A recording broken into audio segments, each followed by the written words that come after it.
How many people here think government can innovate? Government can innovate. Okay, so I assume the 2/3 that didn't raise your hand assume that government cannot innovate.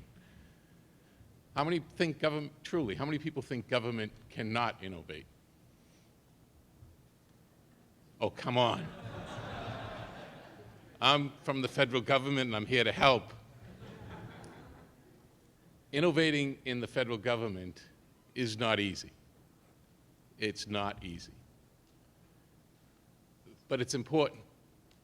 But I think one thing that we have to look at is how we can use data and how we can innovate. And we heard a lot about apps this morning, and apps are great. I love apps. Because people like me, they're talking, I lost some of the language, I freely admit it. But apps for someone like me are perfect. But innovation is not apps. Innovation is changing the way that we do business. Innovation is changing culture. Innovation is looking at a problem perhaps through a different lens than we always look at things, especially in federal government.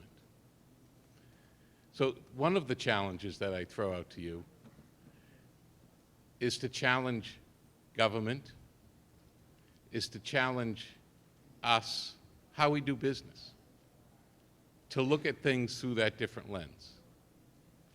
If we have people who all look at it through a federal lens or a government lens, or whatever our socioeconomic background is, if we look at that through the same lens, we are going to get pretty much the same answers.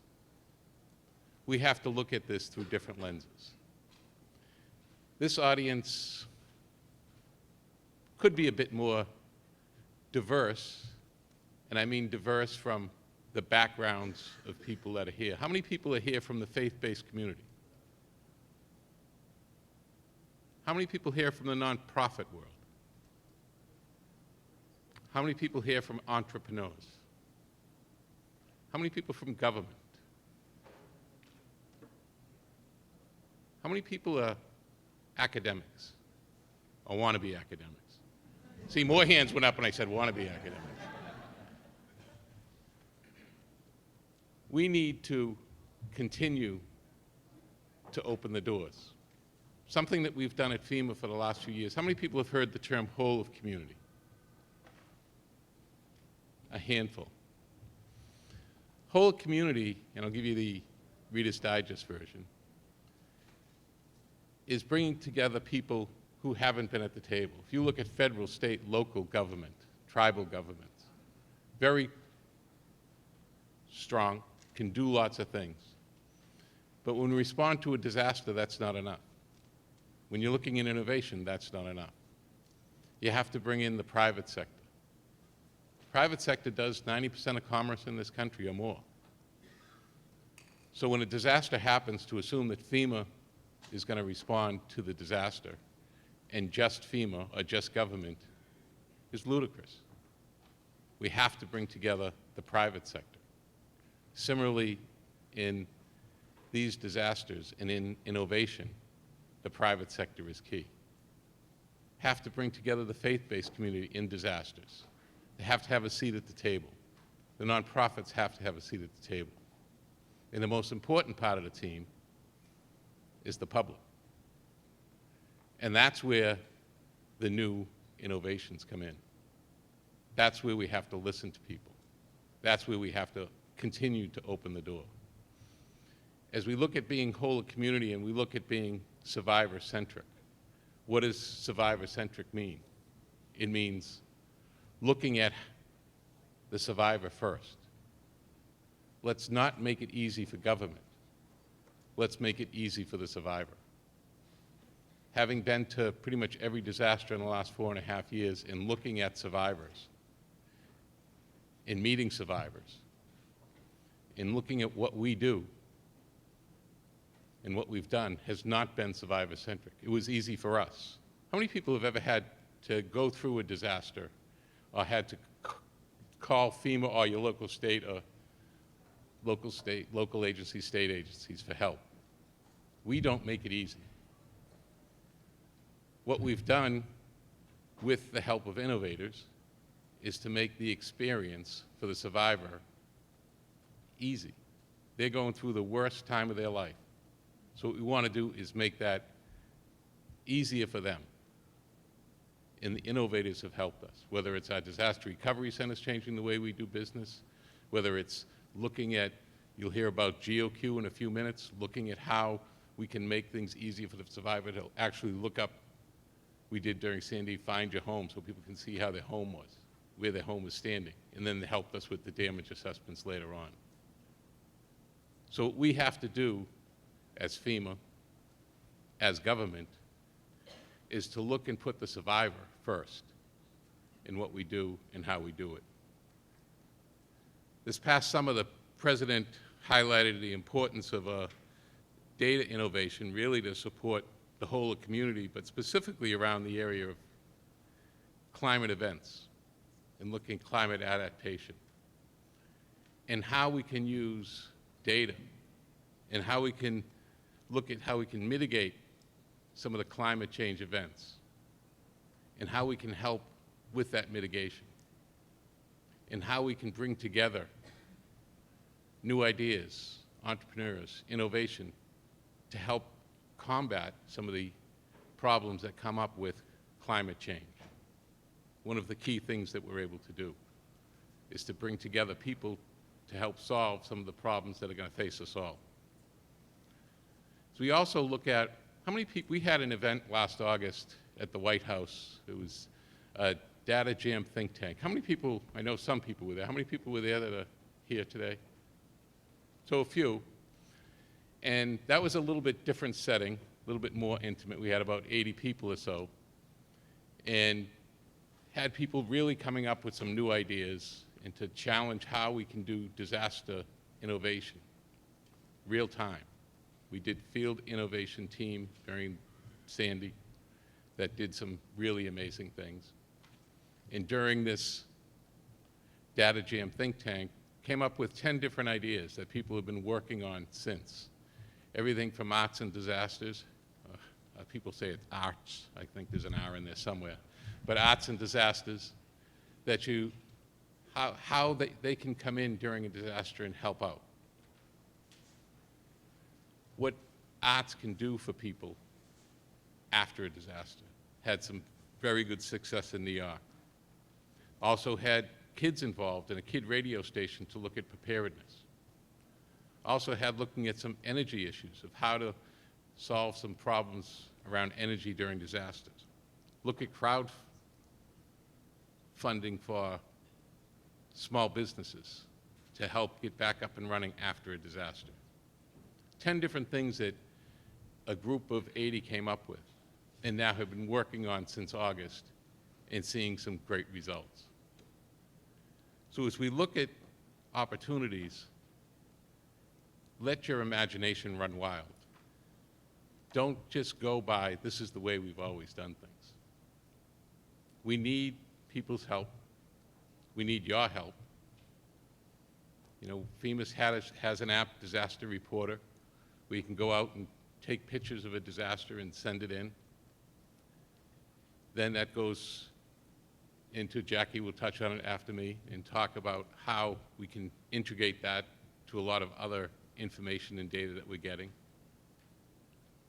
So there's lots of ways to help out, lots of ways that we need you. One of the ways is there's a new program, a pilot program we're looking at is Tech Core, where people can help out during a disaster. So I encourage you to all take the opportunity to get involved, take the opportunity to help, take the opportunity to make a difference. Because one thing that you can do, and a lot of you already have done, is you've made a difference. And you've made a difference in people's lives. And for that, thank you. And we really look forward to hearing a lot more of your ideas and innovations at the workshop this afternoon. And I won't make any more plugs to go to anyone. Go to the one that you can make a difference at. Go to ones that you will make a difference. Go to ones that you are passionate about. Thank you.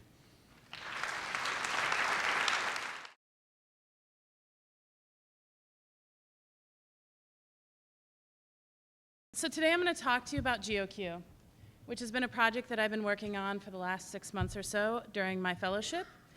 And I'm going to talk a little bit about where it came from, show you a preview into the interface, and talk about some of the possibilities. So GeoQ, the goal of GeoQ is to look at how, rethink how impact assessments are currently done. And right now, individuals, multiple individuals will go out to a disaster and do them together, including local, state, insurance companies, and the federal government. So this picture was taken in Eagle Pass, Texas after a tornado in 2007. Now, there's a lot of other imagery out there. And during federal disasters, right now we have the Civil Air Patrol, which goes out and takes a lot of images, and that is not a lot. But they go out and they take all these images, and there's all this great information located in those images. So one of the thoughts we had was, how do we get the information from these images and other images and get more knowledge about damage assessments and on-the-ground situation. So we looked at partnering. We partnered with FEMA, NGA, and the Civil Air Patrol. NGA is the National Geospatial Intelligence Agency. And we started a project called GeoQ. So GeoQ originally came from the National Geospatial Intelligence Agency, and now we're working on it together in order to process all these images and to extract that information. So here is an example project of the Colorado flooding. And any user in the system is able to create a project. A project is the highest set of organization, and then they can go in and do assessments on the images. So there are projects, jobs, and areas of interest, which is the general organization of this. And each of the jobs has areas of interest. An area of interest is a 1 by 1 kilometer square. And if we look at images associated with those areas of interest, we can then get an idea of what the situation is like. The image on the bottom is from the Colorado floodings, and the image on the top right is an aerial view of what it looked like taken previously. After that, we can then go in and mark the status of the structure and get a better idea of what it looks like for our citizens on the ground. After that, we can have a summary, and then we can decide, this will help us make decisions on how much resources and where to put those resources more quickly than we are today. But it goes beyond just looking at structure and structural damage and also general community damage. But you can look at this as an application to, let's say, monitor road conditions and then provide the best, most optimized route for emergency management professionals on the ground to be able to enter and exit a certain geographical area. Now, initially, these are all Civil Air Patrol images, but as Serino said earlier, the second part of this is to bring in other images from Twitter, Instagram, Flickr, and also FEMA app, where citizens can contribute directly and help move the process along. So how do you find out more? We'll have an afternoon session. And the afternoon session, I'd like to get some feedback, hear about your thoughts and ideas. One of the ideas that we had was actually moving this from the national level down to the local level and then doing a sharing of data feeds. So I'd like to hear a little bit about what your interest might be in that and any other thoughts you have. Thank you.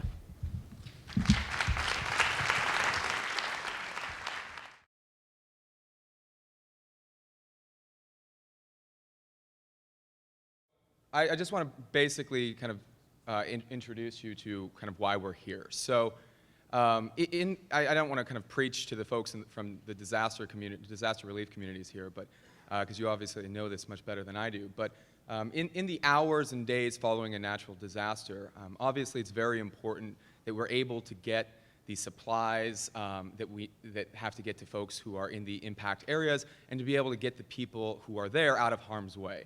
In a large way, this is a logistics problem, right? So we need to be able to have vehicles where and when we need them. So that's kind of where GetAround's hopefully going to be able to step in and provide some support. So just a quick background to GetAround. We're a peer-to-peer car-sharing platform. So what that means is that we enable you, via our mobile app, to instantly find, rent, and unlock cars. That's the real kicker. Unlock cars that are near you in your neighborhoods. And those are your neighbors' cars. So for car renters, excuse me, it's a real alternative to car ownership, and it's a real impact on the environment. So every GetAround vehicle ends up eliminating 7 to 13 cars, thanks to the research on that. Big data is helping us sell our story a little bit. But that has a big impact because it ends up being ultimately about 5 metric tons of CO2 per car.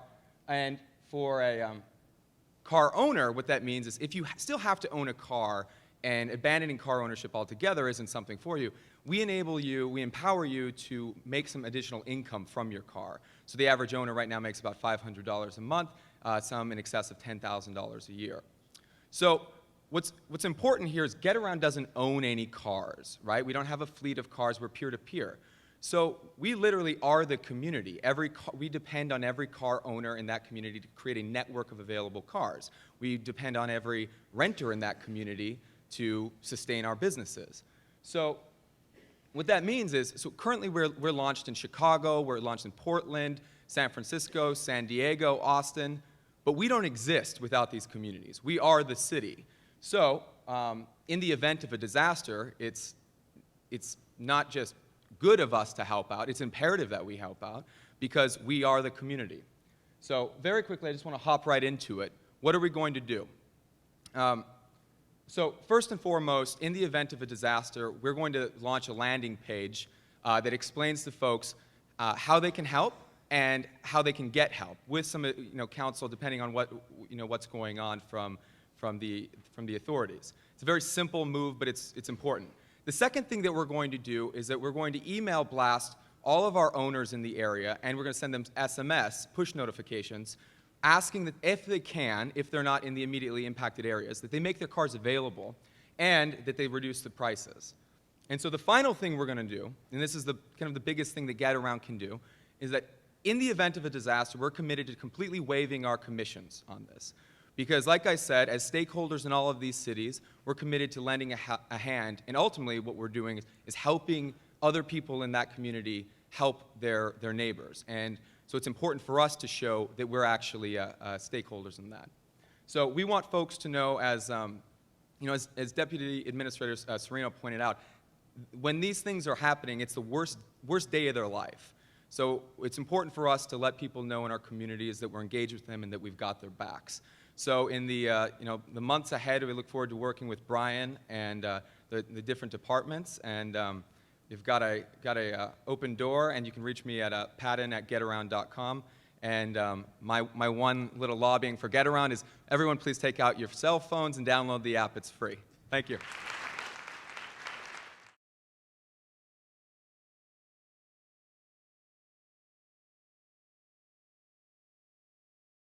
So CrowdTilt is a crowdfunding platform that makes pooling or raising money online super simple and easy, and you can do it for anything. The concept is increasingly popular. We are the fastest growing crowdfunding company in the country, and I encourage all of you to check it out.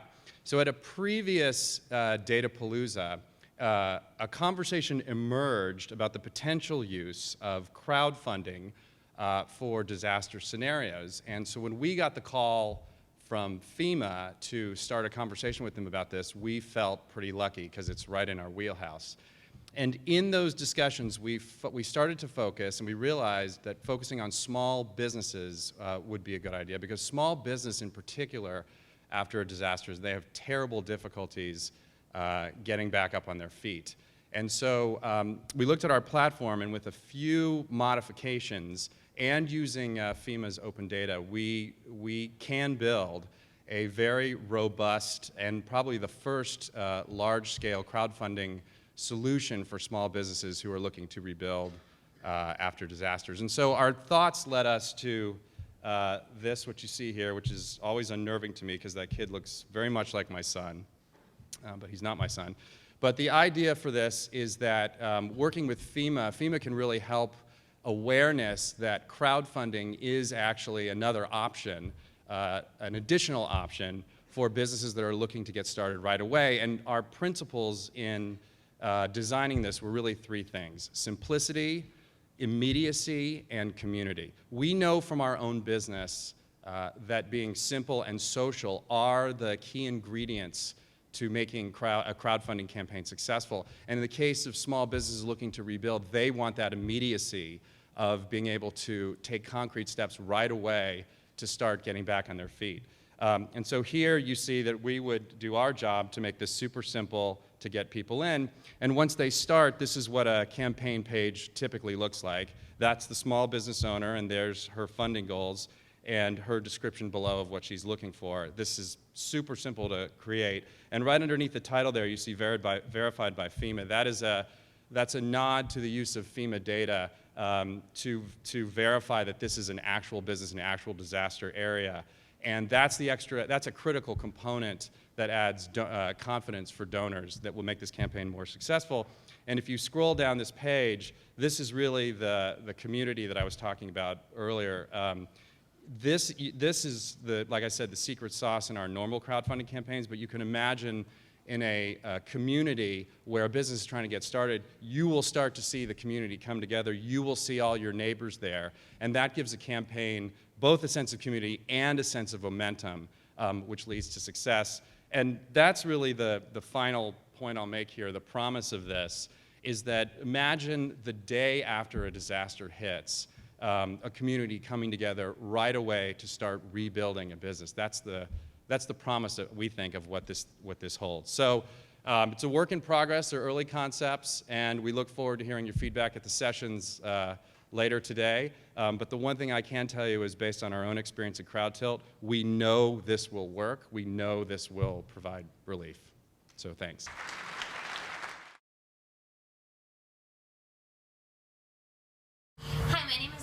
I'm the founder and CEO of TaskRabbit. TaskRabbit is an online and mobile marketplace where people can go to outsource small jobs and tasks to others in their community. We have over 20,000 active TaskRabbits that have been vetted across the country and have gone through a background checking process, and these are skilled laborers right in your own neighborhood. After talking with FEMA and other relief organizations, we realized how difficult it is to connect with other people in your community after a natural disaster has occurred. It's really, really challenging to find skilled laborers or even just get a bag of groceries or supplies delivered.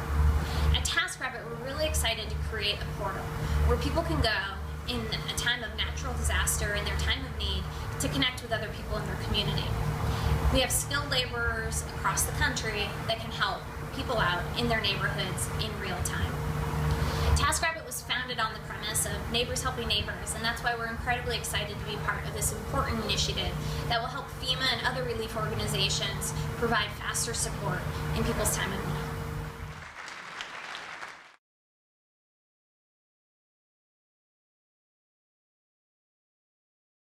Good morning, everyone. And this is such a great, event. It's really, really amazing to see everybody get together from the private sector and the public sector. It really is what it's all about. And I love the innovation that we're talking about today.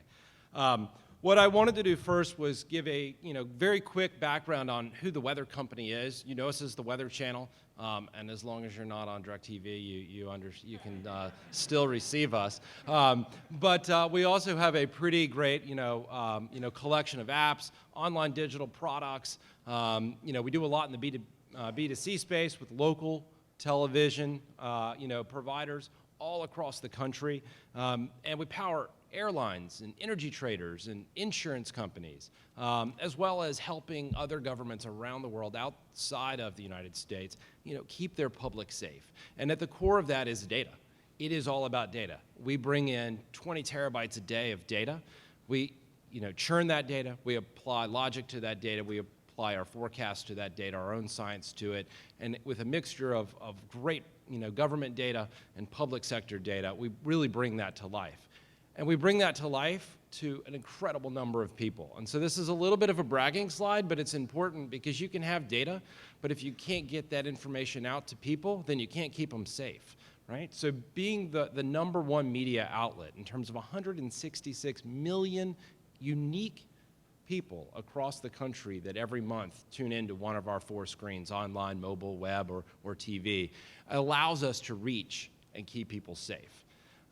We sent out 150,000 severe weather alerts in 2013. That's an enormous amount, and it is all in the name of safety, and it is an incredible collaboration and partnership with friends all across various federal agencies that help us do this. Just in the last 30 days, we've sent out 6,000 flood bulletins, 47 tornado warnings, and over 5,200 different winter weather advisories. So it's always a busy time for us.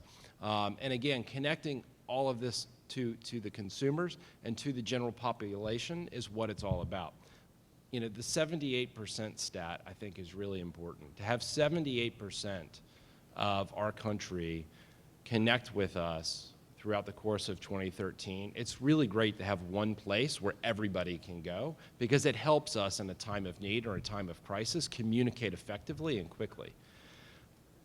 One of the announcements that we have today that I'm very excited about is our Radius application. The Radius application is a new app that we're announcing that'll soon be available for download, and it is putting social communication and context as well as warning information front and center. Being able to have weather information that's front and center, severe weather information that's front and center, is going to continue to increase awareness and, in our view, continue to help increase public safety. We started using Twitter hashtags around the naming of winter storms. And we did that because in the social space, it's very, very complicated. And it can get very crowded, and it can get very confusing. And if you're trying to create safety, you have to find a way to channel all of the great energy that's out in the social blogosphere to something that's productive. And so when we started to name winter storms, we did that because it allows us to channel. And it's the same great idea that the White House and FEMA and the Department of Energy had when they created the hashtags, Powerline Down, No Fuel, and Got Fuel.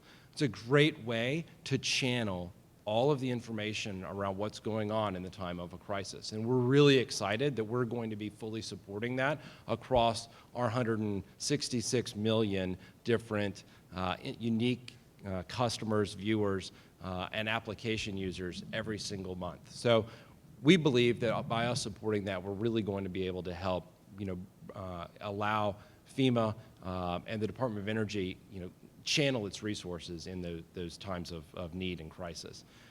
We're also announcing the Connect with Weather program. It's a joint campaign that's all around weather preparedness.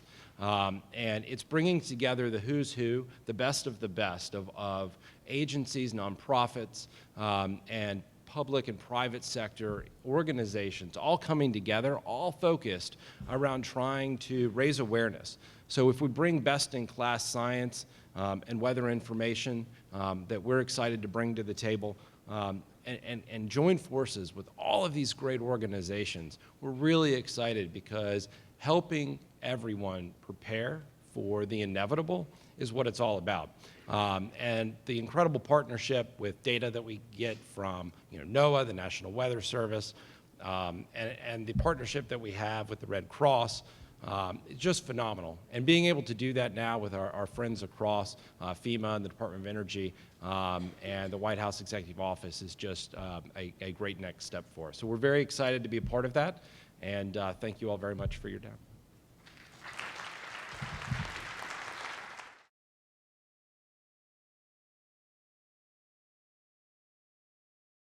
Welcome. I guess where I'm going to start is building off of what the prior speakers have mentioned and just emphasize a couple points and then get right to the content of what we hope to present. First of all, as we talk about safety, I mean, it's not only important to have, it's almost a national imperative that we look at how we can enable ourselves to do our business better, to provide better service to the community, but also to empower the customers. All this is about building data platforms, and we better make sure the data platforms are interoperable, meaning we can share information among platforms, but also allow that data platform to lead to decisions, actions, and investment. I added the investment in the long term because from my perspective, what we're looking at is building our energy infrastructure. So how do we make our energy infrastructure more resilient and provide better service to the community and industry writ large? So one of the things that we are doing is an American Energy Data Challenge. We're in the second phase of that data challenge, which is an Apps for Energy contest. It's the second one. We had our first one, I think about 1.5 years ago, and looking at really innovative applications that can be developed for the energy sphere. Some of them have revolved around LEED building certification, looking at other options for looking and building improvements in energy consumption. But right now, through January and February, we are doing Apps for Energy 2. So go on the website for energychallenge.energy.gov, and you can find some more information on that innovative and exciting contest that we're running on the challenge sphere. But as was mentioned earlier, emergency situations are absolutely important. It's important for us all to be on the same page so we can look at effective use of government resources. We can look at how we can best stimulate communities to enable them to help themselves as they look at construction and improving the community after an event. But one of the things that we look out is outage information. And I know most of you have probably experienced an electric outage in your lifetime, if not several. But one of the things we're trying to do is say, how can we actually make this more valuable? In collecting outage information, we have about 75% of the population in the United States, having outage information reported through the utilities websites. We hope to improve upon that. Since January 2006, we've produced over 181 situational awareness reports looking at the energy infrastructure. Why is that important? We want to make sure that there's flows of product going through the system. We want to make sure there's availability of energy resources. So we want to continue to develop and expand upon that information. But where am I heading? Ultimately, I want to improve resilience of the energy infrastructure. So as we look at climate adaptation, where should we be building our infrastructure? How should we look at making sure there is resilience in that? We want to be able to accelerate the time frame for assessment. After an event that occurs, we want to use all the resources that are available so that we can efficiently respond to an event that has occurred. And the third thing is providing consumers the information that they can make decisions with. Do I want to stay in my house, or do I want to go to a hotel? Do I need to worry about my grandmother? Those are the important decisions that affect consumers today. And we want to make sure that we can actually add value to that information and what is available. So one of the things that we have developed and looking at is basically a prototype tool that we will hope would enable consumers be able to have information for gasoline stations, outage information. And so it's an app called Lantern, and I will stop right there and let the excitement go on.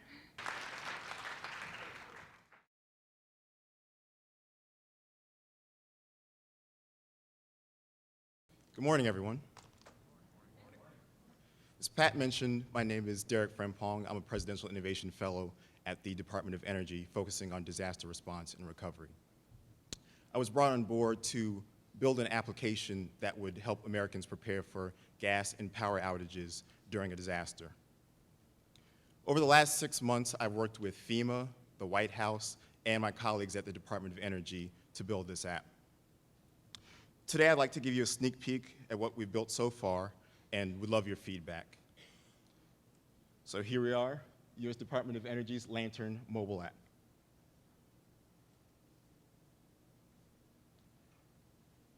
The list of version 1 features are the following. DOE tweets. During a disaster, it's important to have the latest information from the Department of Energy. The first feature will be connected directly to our Twitter feed to make sure Americans have access to DOE's latest updates during a disaster.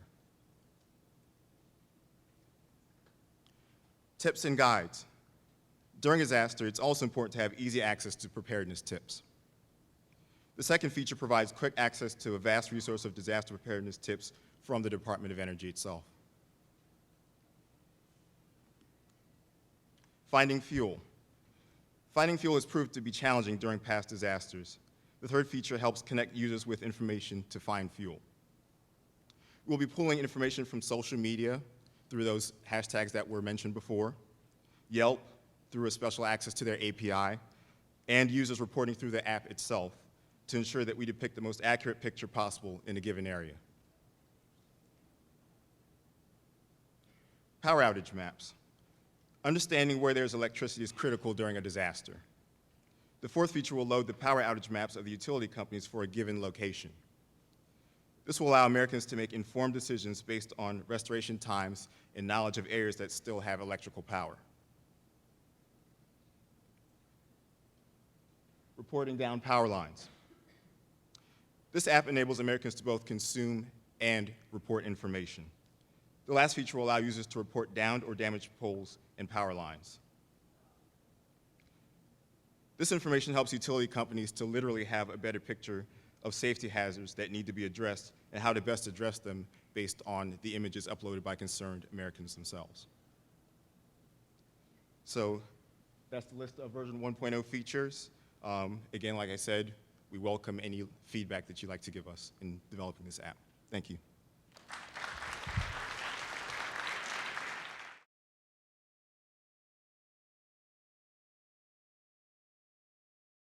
Good morning.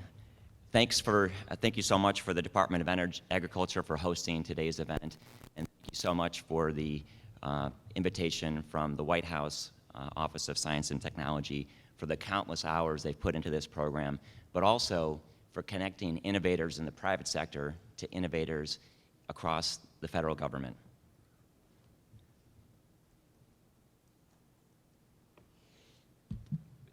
We have an enormous social data cloud, and so the answer is, how do we provide structure around that data?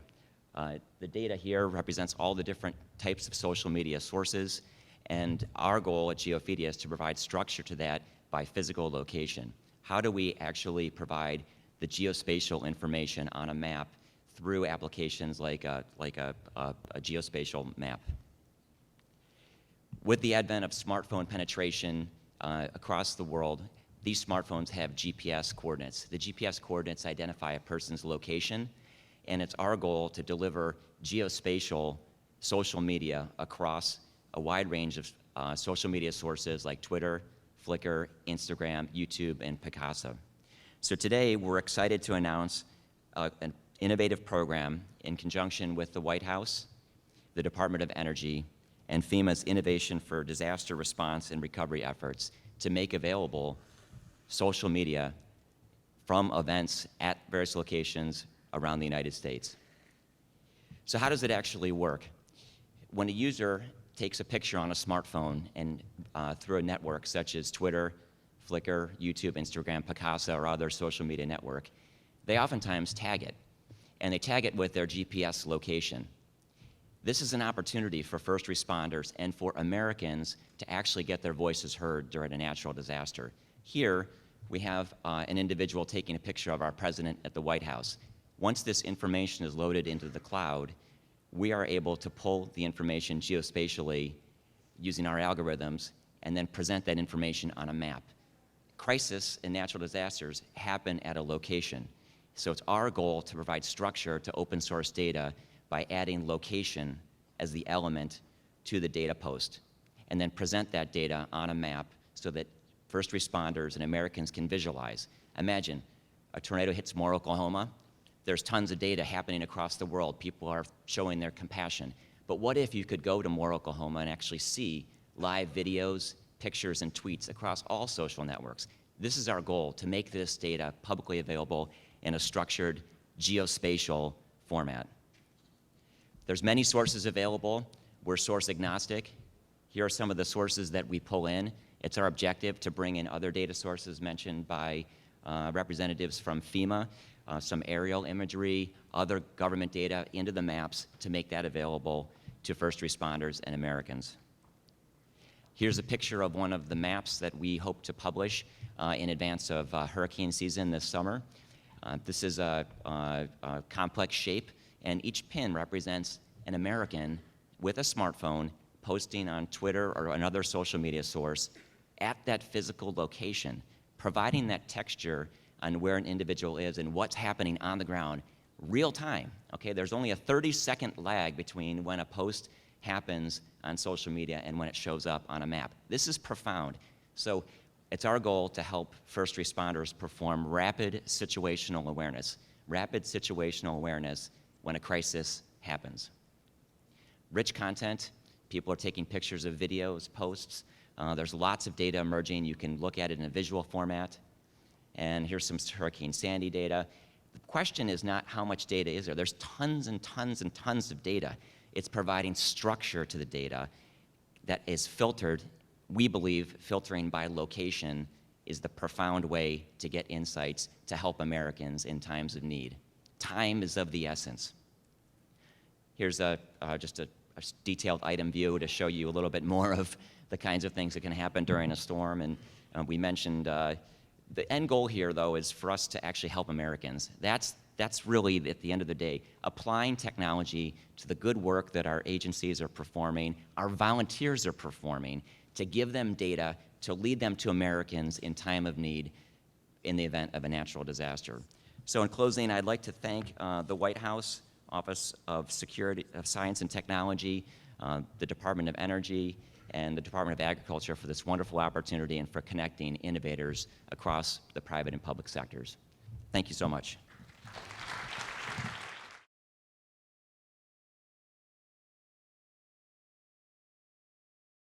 Hey, everybody. No slides, no announcements, but figured I would just start by telling you a story about how I got involved in this stuff. So not all that long after I was in this job managing preparedness and response on the health side for Health and Human Services, I was traveling around rural Alabama with Rich Serino looking at hurricane damage. There's this gigantic tree in somebody's house, and EMS was trying to get through to get the lady out of her house. Why did she need to get out of her house? Not because she was hurt, but because she ran out of oxygen. It really bugged me, and I said, nobody should run out of oxygen. How come they didn't know she was out of oxygen and bring her an oxygen tank? So with that became, I started on my journey to start solving some of these problems. Not long, well, actually it was a while after that, went to Hurricane Sandy and went out to the Rockaways and saw these high-rise buildings that were dark, except that they were cold, except that loads and loads of people were living in them. And a bunch of windows had masking tape X's on them where somebody had knocked on the door and determined there was somebody frail or vulnerable. Didn't seem like a great way to figure that out. At the same time, across town, there was a guy who was living very successfully in his apartment on a ventilator. He was a quadriplegic. He had a friend there who was tweeting for him. And his friend was tweeting what the battery power was that was left on his ventilator because the power was out in his building. And when the power was low, a whole brigade of people would go up 13 flights of stairs, bring him a charged battery, bring the other one down to the fire station, charge it, and he stayed at home for as long as he needed till the power came back on. And so I said to myself, so how do you scale that for all of New York City? And that's sort of the challenge that we embarked upon. So like other parts of HHS agencies, we also brought on board an innovation fellow. We tried to liberate government-wide data. We did a bunch of things, which I'll describe to you. We're partway through our journey. We're not there yet. I would love your help and ideas. So the first thing I said was, geez, I think we know where a lot of these people are and a lot of these people live because most of them are on Medicare. So people who are living at home with electricity-dependent medical devices are either elderly or they're disabled, most of them, and they're on Medicare. So I went to the Medicare program and said, could we use Medicare data to figure out who these people are? And much to my delight, I won't say shock and amazement because I think government can innovate. Much to my delight, folks at Medicare stepped up and said, we'd be excited about helping you. Fast forward to last May, when we did a drill in New Orleans, where we went to New Orleans and we pretended there was a hurricane and we sent CMS zip codes of theoretically affected areas. And within a couple of hours, CMS had up a password-protected, HIPAA-compliant website for the state health department, for the local health department, to say, here are all the people who have oxygen concentrators and ventilators. And a bunch of us went out and we knocked on people's doors to understand, did we have the right people and did they have the right equipment? And I can't tell you how many times I talked to people who not only said, thank you for knocking on my door, but when I said, so your oxygen concentrator, does it have a battery? And they just kind of looked at me and they said, I don't know, it plugs into the wall. So we have a big preparedness challenge in helping people get ready. But 93% of the time we had the right equipment and the right people. So I think we've been able to really start to liberate government data for these purposes. Now with CMS, we're in the process of building an interactive website at a zip code level that will not have personally identifiable information, but will tell somebody who is running emergency management and planning or public health in a community how many people are electrically dependent and live in their community. Because I don't want to hear another person say to me, gosh, you know, all the power was in and all these people came out of the woodwork and we didn't know they lived in our community. That's not an acceptable situation. So part one, liberating government data for preparedness and for response. 2 weeks ago, whenever it was that Maine had this big snowstorm and had its power outage, we called up CMS. Maine asked us for some help, and it was about an hour before CMS was able to give us a spreadsheet with, you know, the names and addresses of people in these zip codes. And then it took a bit of time for us to send a map that was de-identified to Maine, because that's what they wanted, so that they could do priority power restoration. But we have made huge progress here. Part two, our innovation fellow has now built a prototype device that will read the battery life on somebody's piece of medical equipment and communicate its GPS coordinates, the remaining battery life, to a data mart of some kind. The goal will be that you can get this information to your social network, friends and family, or whoever it is that you're counting on to help you out in a disaster, and if that fails, to emergency responders who can either get you out of harm's way or, better yet, bring you a charged battery, and better yet, in my vision of the future, bring you a universal battery that can plug into your piece of medical equipment.